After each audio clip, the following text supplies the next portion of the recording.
The first reason why you should choose mediation is it's in the children's best interest.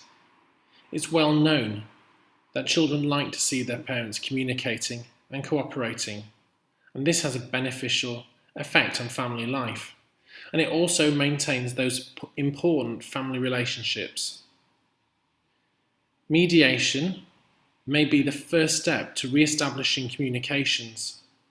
It may not be easy, but you have a choice of shuttle or face-to-face mediation, which may be the start of a conversation that will benefit your children in the long run.